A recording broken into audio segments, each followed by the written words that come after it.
తెలంగాణ రాష్ట్ర ముఖ్యమంత్రి రేవంత్ రెడ్డి గారి విదేశీ పర్యటన కారణంగా కాంగ్రెస్ పార్టీలో జరగాల్సిన చేరికలకు బ్రేక్ పడ్డదని చెప్పవచ్చు.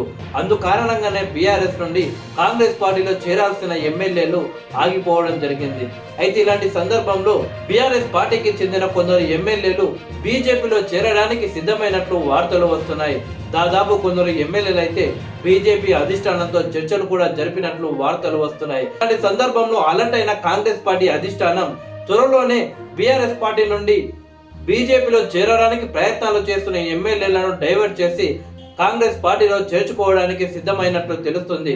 అందులో భాగంగా సీఎం రేవంత్ రెడ్డి గారు తన టీం కూడా ఆదేశాలు ఇచ్చినట్టు తెలుస్తుంది. సీఎం రేవంత్ రెడ్డి గారు విదేశీ పర్యటన ముగించుకొని తెలంగాణ రాష్ట్రంలో అడుగుపెట్టిన 2-3 రోజులకే బీఆర్ఎస్ నుండి కొందరు ఎమ్మెల్యేలు కాంగ్రెస్ పార్టీలో చేరే అవకాశాలు అయితే కనిపిస్తున్నాయి.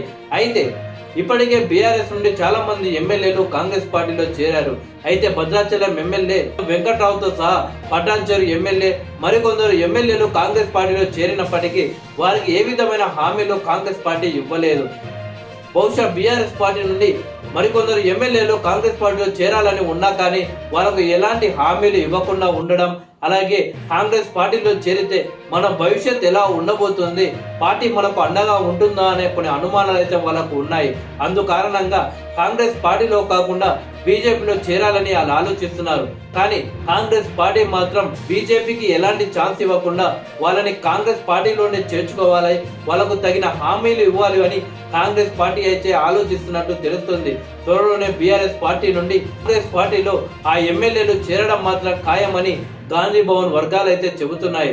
మొత్తం మీద సీఎం రేవంత్ రెడ్డి గారు విదేశీ పర్యటన ముగించుకొని తెలంగాణలో అడుగుపెట్టిన వెంటే బీఆర్ఎస్ పార్టీకి పెద్ద షాక్ ఇవ్వడం మాత్రం ఖాయంలా కనిపిస్తుంది. ఒకవేళ ఇదే నిజమై బీఆర్ఎస్ నుండి 2 లేదా 3 ఎమ్మెల్యేలు కాంగ్రెస్ పార్టీ కండువా కప్పుకుంటే మాత్రం తిరిగి బీఆర్ఎస్ పార్టీకి స్థానిక సంస్థల ఎన్నికల ముందే అంటే అలాగే గ్రామ పంచాయతీ ఎన్నికల ముందే బీఆర్ఎస్ పార్టీకి బిగ్ షాక్ అని చెప్పవచ్చు.